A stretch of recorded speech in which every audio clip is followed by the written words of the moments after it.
Okay, so obviously we all know who you are, but for anyone who doesn't, can you give us some background, whatever you're comfortable with people knowing? So my name is Amy. Hello, everyone. I guess in the context of this video, I work in a retirement home with a lot of immunocompromised people and residents and staff and that kind of stuff. So this whole incident that's going on right now is very prevalent in my life, in my day to day. It's changed a lot about where and how I work. When did you first become aware of COVID-19?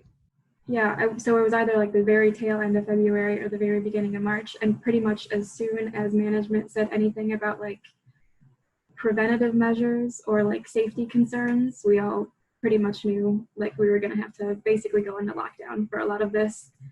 Because again, we work with a lot of immunosuppressed and immunocompromised people because it's an elderly population. Um, So even the flu, every year we have to go through like flu, influenza stuff, and that's it's not like it's not a huge. I mean, it is a huge change for us, but we're used to going through like protective procedures. How has this kind of changed your day to day? Literally Your in every way imaginable. Um, I mean, just to start off, like I work in dining services, and I'm a waitress, and like we shut down the main dining room because we don't want people to be a large amount of people to be gathering in the same room. It's like a huge health issue. So we shut down main dining, and now I deliver food door to door. It's also changed like how we prep food and how we even like walk in the building. We have to go in a very specific entrance. We have to be wearing like a surgical mask. We have to get our temperature taken when we walk in, and like halfway through our shift, we have to make sure we're constantly washing hands and not like touching our face or doing anything like that. Basically, in any aspect you can think of, like we've had to make changes. sounds kind of frustrating. You have no So idea. you have no idea. So you mentioned or you mentioned a minute ago, that even for the flu, you have to take some preparations and Mhm. stuff. So how is this different from what you've had to do for the flu? Um, so for the flu, it's like every spring, like basically the middle of February, we have to basically put health center, which is where it's like that's the rehab half of the medical facility that we have. We have to be very careful about traffic flow there. We have to be careful about like if you go down to health center, if they're in flu and quarantine, you can go down there. Everything is pretty much the same, but you have to make sure that you're washing your hands, and you're not like getting like too up close to the residents. If a resident does get the flu, they'll usually put the whole like hallway on quarantine, which pretty much just consists of like closing the doors to that wing, and then nothing else changes, just to keep the people in that hallway from like going and interacting with other hallways and infecting those wings. Um, but for this particular instance, we everyone has to wear personal protective equipment, which is just masks and gloves. All of the residents are staying in their rooms, which is a big that brings up like socialization issues for a lot of them.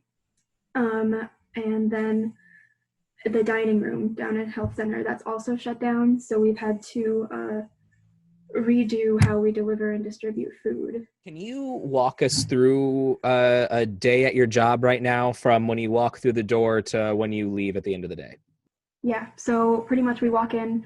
Once we walk through the doors, we have to have a mask on, and they have provided masks for us, but they're encouraging us to use the one mask that they gave us for as long as we can, which I have opinions on, but I'll gloss past that for now. Um, we have to have a mask on. We have to check in with a security guard or just someone at the front desk. They have to take our temperature. They have to take down our names. They ask us like, have you developed a cough? Are you living with someone who has COVID? And this is every You've day? Yes, every day. So it's temperature. Do you have any of these symptoms? Are you living with someone? All that kind of stuff. And then we get a sticker that has a color of the day that we put on our badge, and then we can go in and go to where we need to be. And that's for everyone in the building. So I will do all that, and then I will go upstairs to the kitchen. I'll punch in. I'll go look at the schedule and see where I am for lunch or for dinner. It's usually lunch and dinner. Also, I'll just take it just lunch. I'll go see where they need me for lunch. If they need me down in Garden Apartments, I will get a cart ready for that. If they need me down in the village, I'll get a cart ready for that. If they need me in one of the courts, I will get a cart ready for that. And that pretty much consists of getting enough meals, enough drinks, silverware, all that kind of stuff needed for the meal. So yeah, I'll get the cart ready with everything I need, and then I will go down and deliver meals to the residents, which usually the idea is that we knock on the door, we leave a bag of food on the door handle, and then we walk away, which is like, we're still touching a door handle, which has like millions of germs on it, but we're not coming into face-to-face contact with the residents, which is a big concern, except for the fact that in the courts and in assisted living and in independent living, there are residents who can't,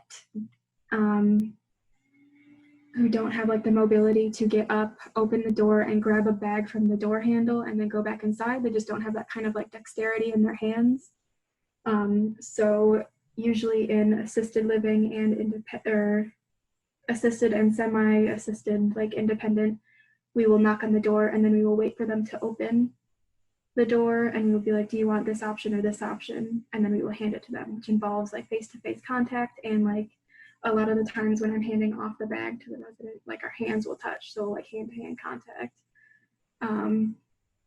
which is an issue. But again, like I wash my hands constantly, which really dries out my hands, but if that is the cost, so be it.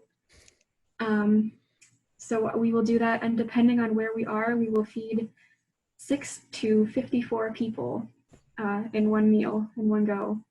And then we will come back, we will put everything we can reuse away. We will wash all of the dishes. We will throw away extra food that we can't reuse, like any of the hot food. If we didn't give it away, we have to throw it away. So we will do that. We will disinfect everything, and then we will do side work and that kind of stuff as is normal for like dining services or food service kind of stuff. And then I'll take a break, and then we will repeat that whole process for dinner, and then I will go home. Sounds like a nightmare. You have no idea. You have no idea. And you would be surprised that this process is so much better than what we were doing when I was actually doing my job before all of this happened. But better in what way? Before COVID, just being a waitress in general at the retirement home, it sucked. And this process is it's a lot less demanding, even though like since all of this began, we have made so many changes to the process. How are you staying busy at home? Well, I work full time still. So pretty much like my routine hasn't changed, which shows me I was really socially isolated before, and it's probably something I should work on. But I've just been watching a lot of MASH, playing a lot of Animal Crossing. Respect. Yeah, but again, like my routine pretty much hasn't changed because I was on staff full time, so full-time staff took precedent over part-time staff. So they kept me and all the other full-timers on our usual schedules, and then they fit the part-timers in wherever they can. So I have that privilege. I'm able to like go out and continue my usual routine, minus like going out to stores and whatever.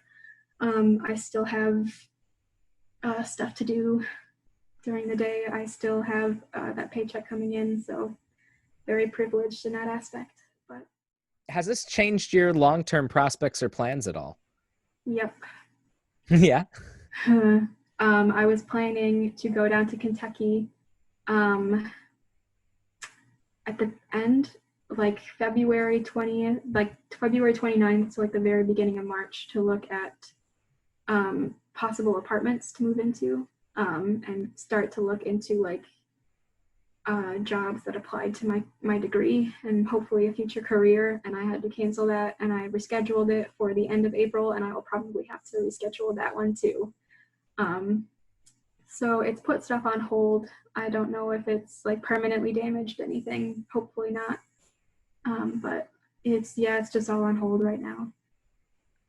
There's a lot of that going on. Yeah. One common theme for this whole thing is I just feel like every millennial I know was just getting their shit together. Like stuff was just starting to go well. And then now literally I got it together days before this happened. I was so close. That's a freaking mood, Amy. Do you have any advice, just general advice on staying safe, caring for older people? Stay home, wash your hands. Google is free. Utilize it, please. Utilize it, please. I'm begging you.